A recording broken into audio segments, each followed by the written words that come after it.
Capítulo 1. Domina tu lado emocional. La ley de la irracionalidad. ¿Te gusta imaginar que tienes control de tu destino, que planea conscientemente el curso de tu vida? Pero ignora que tus emociones te dominan en alto grado.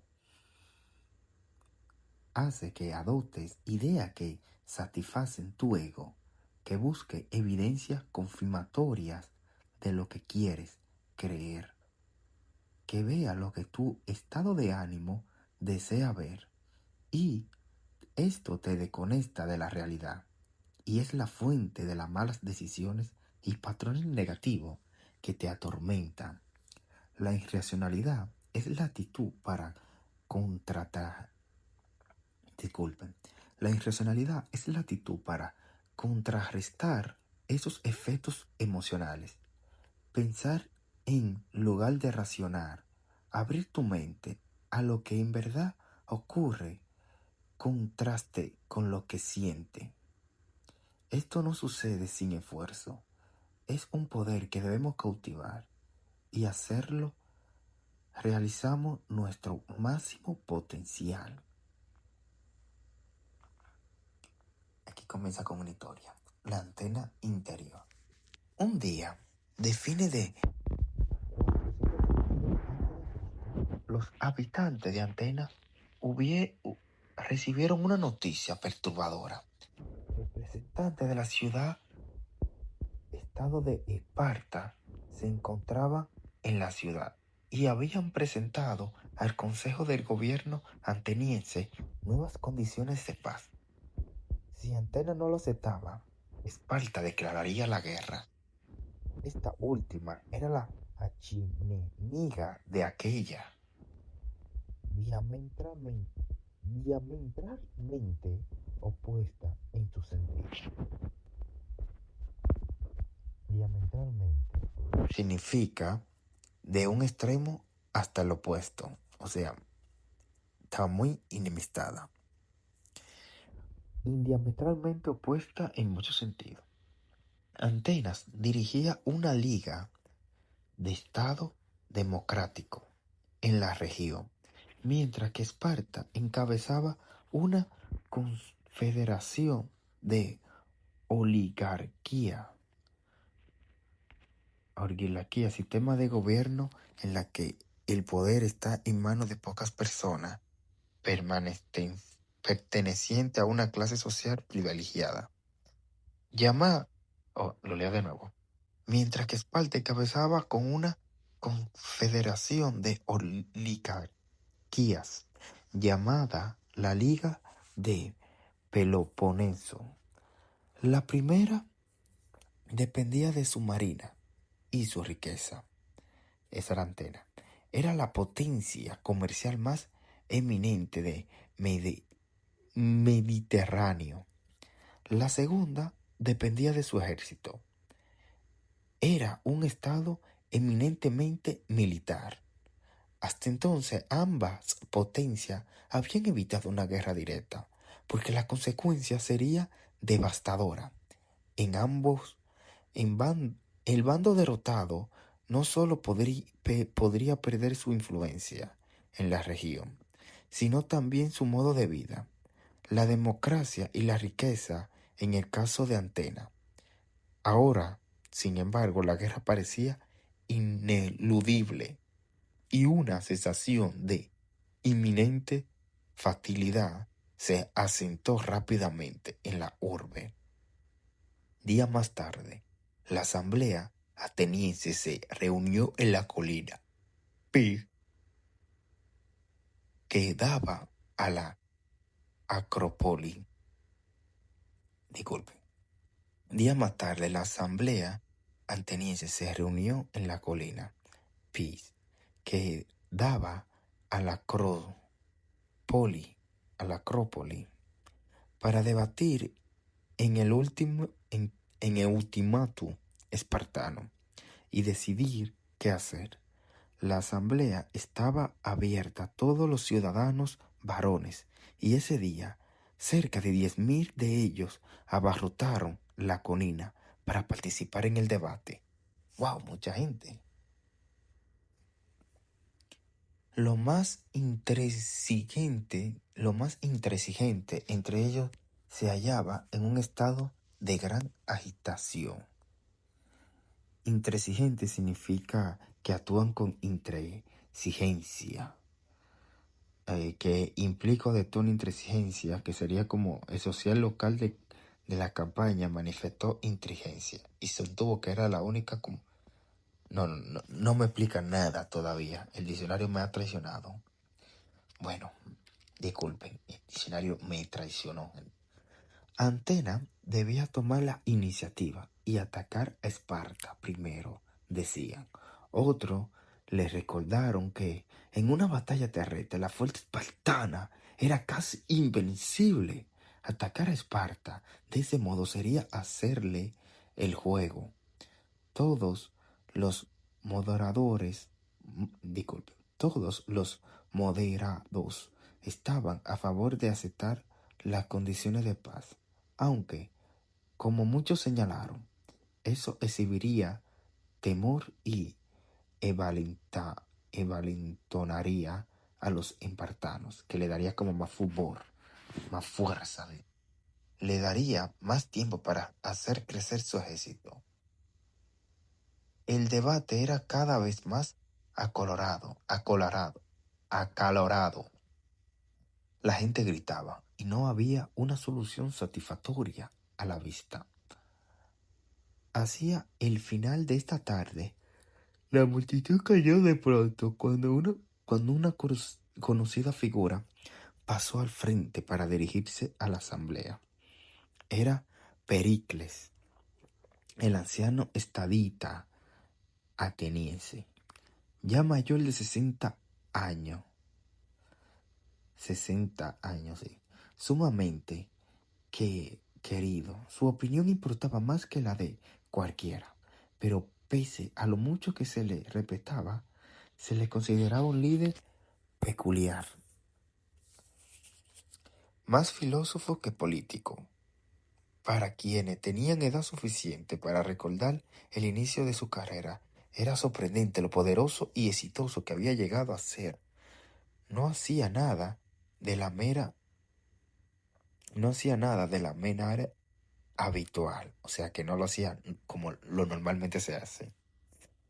En los primeros años de la democracia, antes de que Pericles apareciera en escena, los atenienses habían preferido en sus líderes cierto tipo de personalidad, hombres capaces de pronunciar discurso estimulante y persuasivo, y con dotes para el dramatismo. En el campo de batalla, estos hombres corrían riesgo. A menudo promovían campañas militares que pudieran dirigir, lo que se le daba la oportunidad de obtener gloria y atención. Alentaban su carrera representando alguna facción en la asamblea. Terratenientes, soldados, aristócratas, y haciendo cuanto podían por promover sus intereses. Esto producía una política demasiado disgregadora. ¿Disgregadora? ¿Qué significa? Significa que disgrega. El orador dijo que debe evitarse el provincia de disgregador. Gracias, Google, no me ayudó tampoco. Los líderes subían y caían en el cielo de unos cuantos años. Aunque esto era bueno para los atenienses, desconfiaban de quien duraba mucho tiempo en el poder. Pericles entró en la vida pública en 463 a.C. y la política ateniense jamás volvió a ser la misma. Su primer acto fue de lo más inusual, pese a que procedía de una ilustre familia aristocrática. Se alió con las crecientes clase baja y media de la ciudad. Agricultores, remeros de la marina, los artesanos que eran el orgullo de Antena, se esmeró en darle más voz en la asamblea y más poder en la democracia. Así pasó a dirigir no una pequeña facción, sino a la mayoría de los ciudadanos. Parecía imposible controlar a una muchedumbre tan rebelde y numerosa, con sus muy variados intereses, pero él se consagró de tal forma a incrementar el poder de aquello que se ganó poco a poco su confianza y respaldo. Cuando su influencia aumentó, empezó a imponer en la asamblea y a modificar las políticas de ésta. Se opuso a expandir el imperio democrático de Antena. Temía que los atenienses abarcaran demasiado y perdieran el control. Se esforzó en consolidar el imperio y fortalecer las alianzas existentes. Cuando se trataba de la guerra y de su propia fusión como general, se empeñaba en limitar la campaña y ganar por medio de maniobras, con mínimo más pérdida de vida. A muchos esto le parecía poco heroico, pero cuando se implementaron esas políticas en la ciudad se inició un periodo de prosperidad sin precedente. Ya no había guerra innecesaria que venciera las arcas y el imperio operaba con más influidez que nunca. Disculpe, leí esto mal. Ya no había guerra innecesaria que vaciara las arcas y el imperio operaba con más influidez que nunca. Lo que Pericles hizo con el creciente dinero excedente, sí, asombró a la ciudadanía. En lugar de usarlo para comprar favores políticos, emprendió un ambicioso proyecto de obra pública. Encargó templos, teatros y salas de concierto, para lo cual puso a trabajar a todos los artesanos. Donde quiera que se miraba, la ciudad se volvía más hermosa. Favoreció una modalidad de arquitectura que reflejaba su ética personal, ordenada, sumamente geométrica, monumental, pero plácida a la vista. Su principal encomienda fue el Partenón, con una inmensa estatua de Antena. En el Partenón me imagino que será la plaza, el lugar en Media, donde se hace la reunión. Ahí hicieron una estatua de Antena de 12 metros de altura. Antena era el espíritu tutelar de Antena. Antenea era el espíritu tutelar de Antenas, la diosa de la sabiduría y la inteligencia práctica.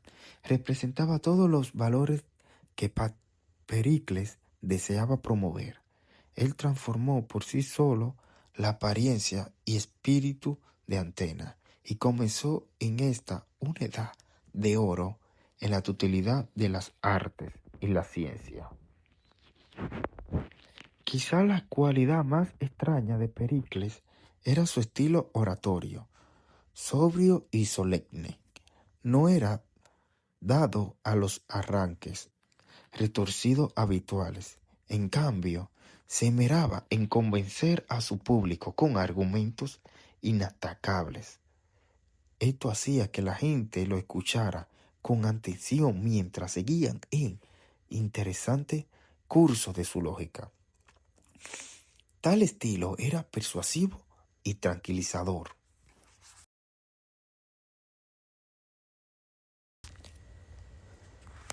A diferencia de los demás líderes, Pericles permaneció en el poder un año tras otro, una década tras otras, mientras a su callada y discreta manera imprimía su huella en la ciudad. Tenía enemigos, como era inevitable. Había permanecido tanto tiempo en el poder que muchos lo acusaban de ser un dictador encubierto. Se sospechaba que era ateo, un hombre que se burlaba de todas las tradiciones. Eso explicaría por qué era tan peculiar.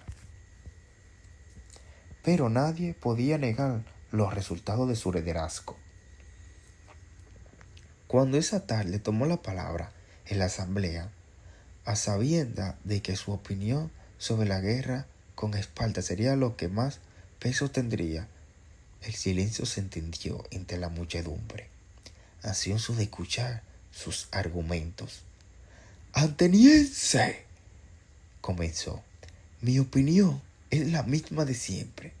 Me opongo a cualquier concesión a la Liga de Pelopenoso». Concesión significa acción de conceder algo que se pide o se desee.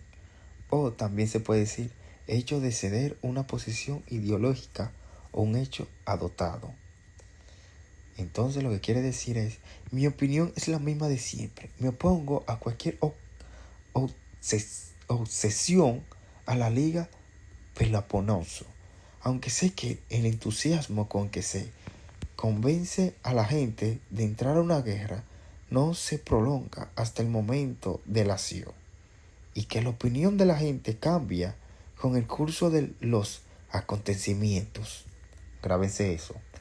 Les recordó que la diferencia entre Atenas y Esparta debía resolverse con árbitros neutrales, y que ceder a las demandas unilaterales de los espartanos sentaría un peligroso precedente. ¿Dónde terminaría esto? Sí, una batalla terrestre sería suicida. Propuso, en cambio, una forma de guerra muy novedosa, limitada y defensiva. Él protegería dentro de la muralla de Atenas a todos los habitantes del área. Que espartanos lleguen y nos inciten a pelear, dijo. Que devasten nuestro territorio. No morderemos el anzuelo. No lo combatiremos en tierra. Con nuestro ascenso al mar mantendremos bien provista a la ciudad. Usaremos nuestra marina para incursionar en su población costera. Con el tiempo, la ausencia de batalla los exasperará, que sería como que lo desesperará, lo irritará o enfadará. La necesidad de alimentar y abastecer a su ejército permanente lo dejará sin dinero. Sus aliados pelearán entre sí. El partido de la guerra en Esparta quedará descreditado, y una paz verdadera y perdurable será convenida. Todo ello con un costo mínimo de vida y dinero para nosotros. Podría darle muchas otras razones, concluyó, de por qué debería confiar en la victoria final si decidiera no ampliar el imperio mientras la guerra está en progreso. No involucrarse en nuevos peligros. No temo a la estrategia del enemigo, temo a nuestros errores. ¡Wow! Su novedosa propuesta causó un debate intenso. Ni intransigente ni moderado aceptaban su plan. Pero al final su reputación como hombre sabio ganó la partida y su estrategia fue aprobada. Meses después daría comienzo a esa guerra decisiva. Al principio no todo procedió como Periclo había previsto. Los espartanos y sus aliados no se frustraron por la prolongación de la guerra, solo se embarrecieron más. Los atenienses fueron los que se desalentaron a haber destruido su territorio sin que nadie cobrara represalia. Pero Pericles creía que su plan no fallaría si los atenienses hacían acopio de paciencia. Acopio, acumulación de gran cantidad de una cosa, o sea, que tuviera mucha paciencia. En el segundo año de la guerra, un desastre inesperado lo alteró todo. Una peste feroz se apoderó de la ciudad. Era tanta las personas hacinadas, ¿qué será hacinada? Acumulada o amontonar las cosas sin ningún orden o formada hacina. Eran tantas las personas hacinadas, muralla adentro, que el mal se difundió deprisa. Costó la vida de más de un tercio de ciudadanía y diezmo la fila del ejército. El propio Persícles se contagió y presenció en su agonía la peor de las pesadillas.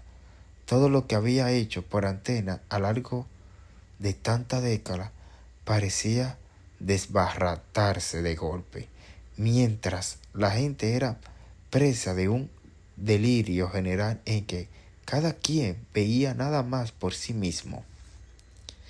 Si él hubiera sobrevivido, habría encontrado la forma de serenar a los atenienses y negociar con Esparta una paz aceptable, o de ajustar su estrategia defensiva, pero ya era demasiado tarde.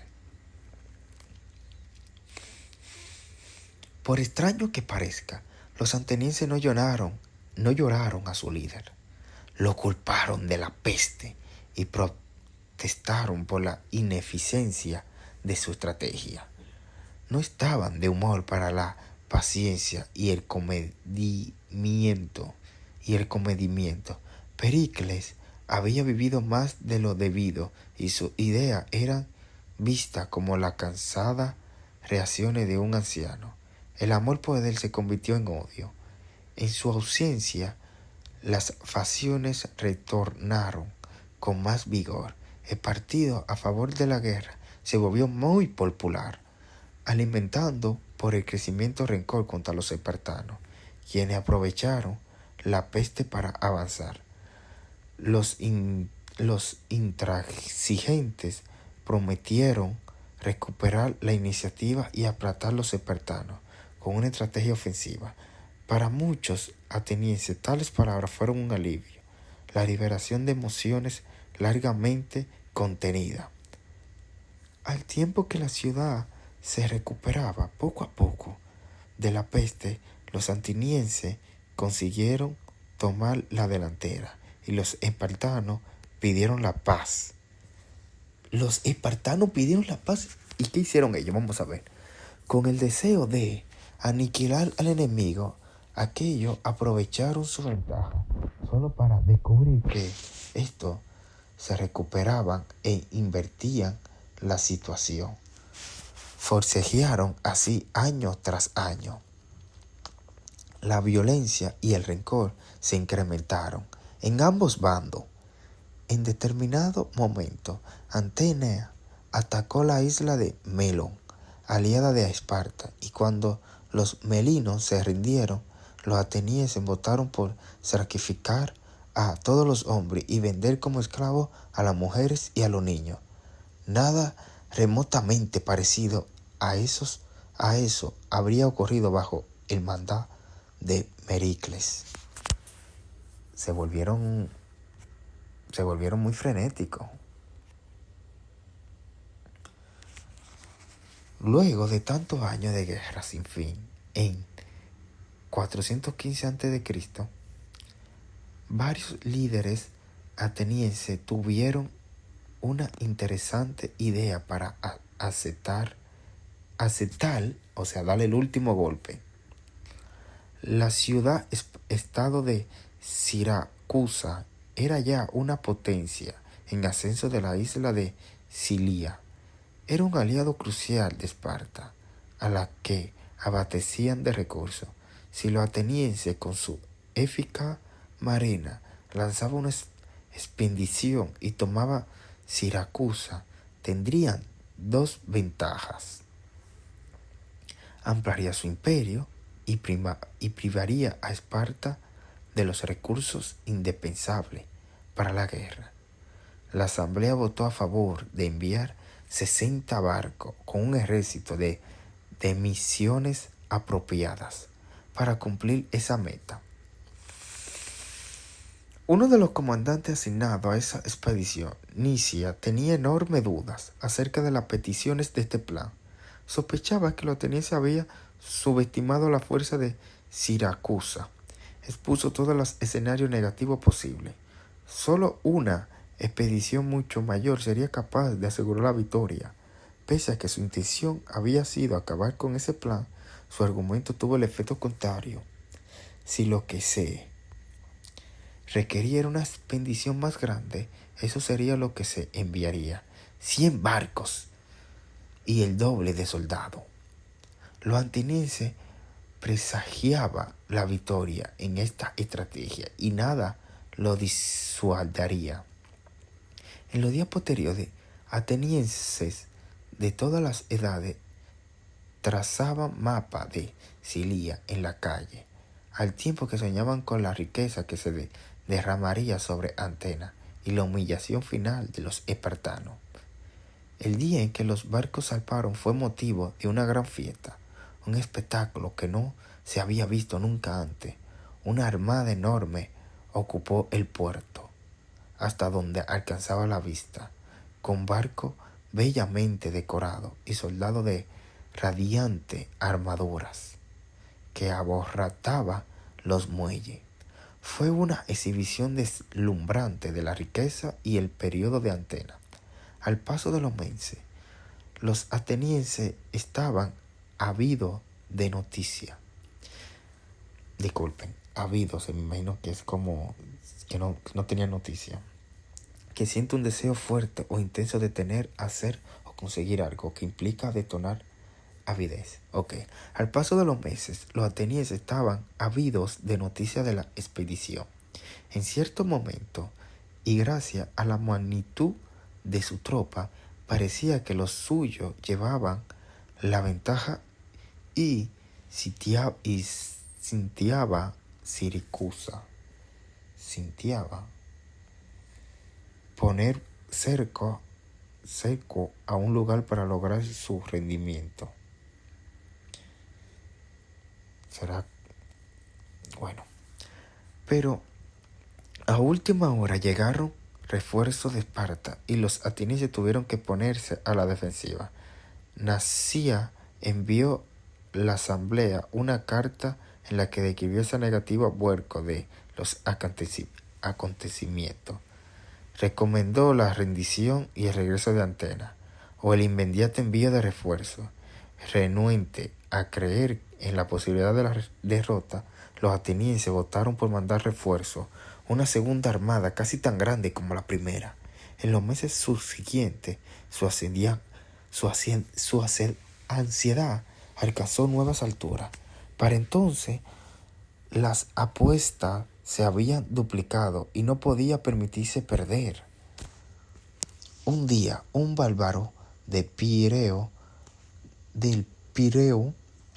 población posturia de Atenas, oyó decir a un cliente que la expedición ateniense, cada barco, casi cada hombre, había sido liquidado en batalla. El rumor se propagó rápidamente en Atenas. Aunque era difícil de creer, el pánico se impuso poco a poco. Una semana después, esa versión fue confirmada y daba la impresión de que Atenas estaba perdida, despojada de dinero, barco y hombre.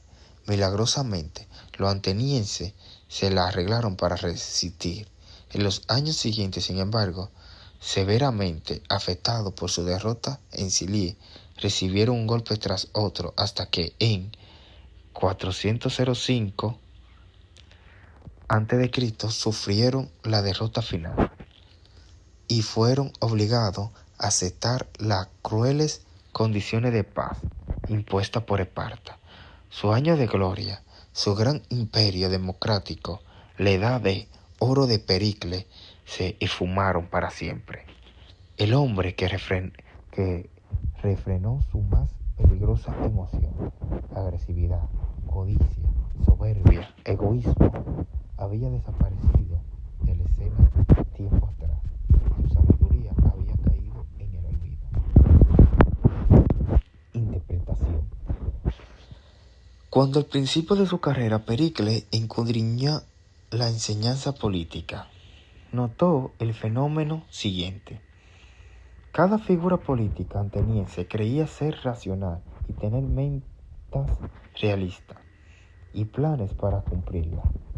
Todos favorecían a sus facciones y políticas e intentaban incrementar su poder. Conducían a su ejército en la batalla y a menudo solían airoso. Se empeñaban en expandir el imperio y recaudar más dinero. Cuando de pronto sus maniobras políticas resultaban contraproducentes o la guerra salía mal, tenían magníficas razones para explicar lo sucedido. Siempre podían culpar a la oposición o, de ser necesario, a los dioses. No obstante, si todo ello eran tan racionales, ¿por qué su política derivaba en caos y destrucción? ¿Por qué Atenas era un desastre y la democracia tan frágil? ¿Por qué había tanta corrupción y turbulencia? La respuesta era simple. Aquellos ciudadanos no eran racionales en absoluto, solo astutos y egoístas. Lo que guiaba sus decisiones era sus bajas emociones, el ansia de poder, atención y dinero. Y para estos propósitos podía ser muy táctico e ingenioso, pero ninguno de sus maniobras llegaba a algo duradero o que sirviera a los intereses generales de la democracia.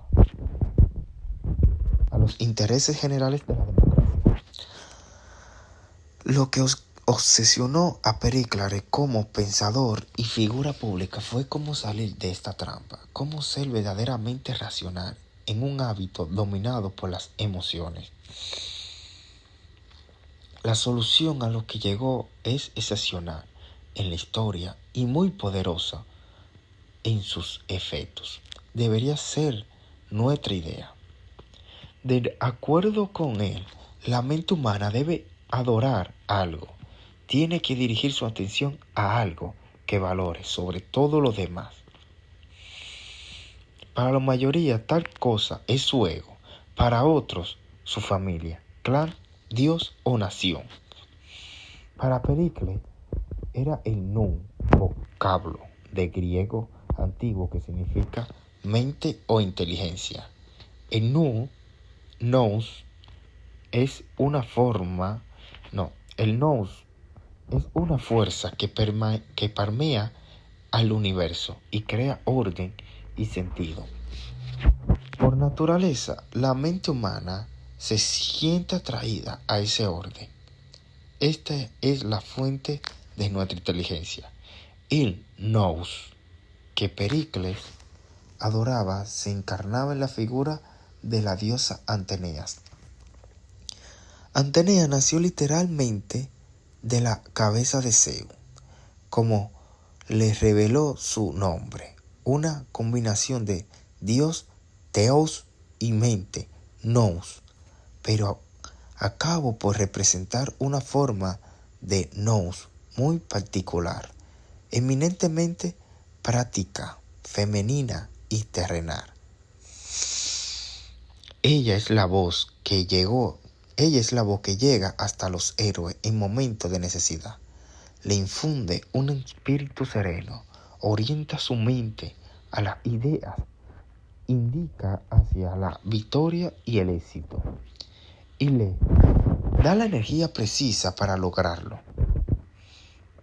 Ser visitado por Atenea era la mayor bendición de todas, y su espíritu guiaba a los grandes generales y los mejores artistas, inventores y comerciantes.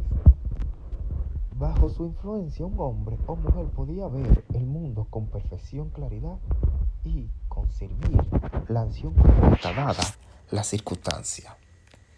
Su espíritu era invocado en Antena para que unificara la ciudad y lo volviera próspera y productiva. En esencia, Antena representaba la racionalidad, el mayor don de los dioses a los mortales, porque sólo ella podía lograr que un ser humano actuara con sabiduría divina. Para cultivar su antena interior, Pericles tuvo que buscar primero la manera de dominar sus emociones. Esta nos dirige a la introspección. Estas nos dirigen a la introspección. Introspección significa observación que una persona hace de su propia conciencia o de su estado de ánimo para reflexionar sobre ello. Lejos de la realidad.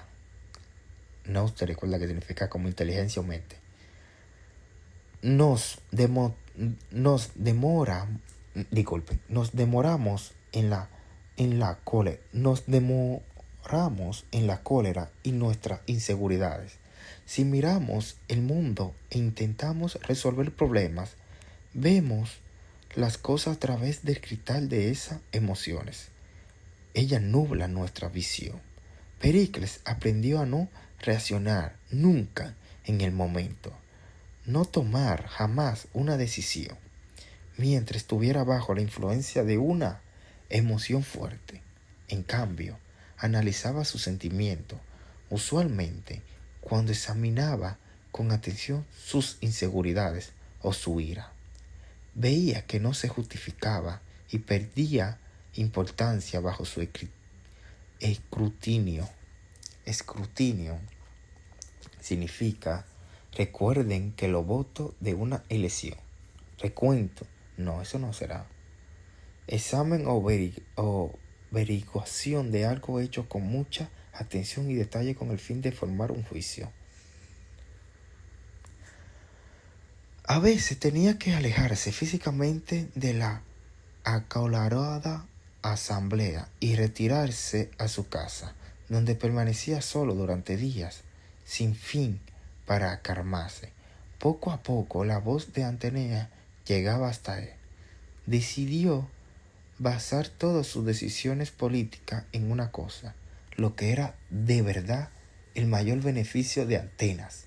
Su meta era unificar la ciudadanía a través de genuino amor a la democracia y la creencia en la superioridad de la vía ateniense.